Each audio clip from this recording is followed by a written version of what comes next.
పవన్ కళ్యాణ్ నోటీస్కి వస్తే ఏ సమస్యనైనా సరే డెప్త్గా పరిష్కరిస్తున్నారు అనడానికి సాక్ష్యం సత్యసాయి వాటర్ సప్లై అనంతపురం జిల్లాలోని Sri Sathya Sai water supply project board ద్వారా గ్రామీణ ప్రాంతాలకు తాగునీరు అందించే పథకం ఉంది ఇప్పటికి కూడా. ఇందులో పనిచేసే వాళ్ళు 536 మంది కార్మికులు. 7 నెలలుగా వాళ్ళకి జీతం అందడం లేదు. 536 మంది కార్మికులు ఈ సమస్యని ఆ మధ్యన ఉప ముఖ్యమంత్రి పవన్ కళ్యాణ్ గారి దృష్టికి తీసుకొచ్చారు. గత 2 రోజుల నుంచి సమ్మె కూడా చేస్తున్నారు.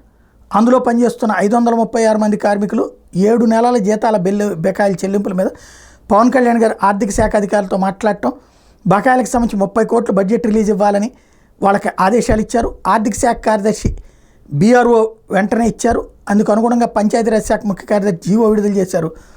దీంతో ఉమ్మడి అనంతపురం జిల్లాకు సంబంధించి 1341 గ్రామాల్లో సుమారు 20 లక్షల జనాభాకి ఈ స్కీమ్ ద్వారా తాగునీరు అందిస్తున్నటువంటి పథకానికి సంబంధించి ఈ 30 కోట్ల మేర పెండింగ్ వేతనాలు విడుదలైపోయినాయి.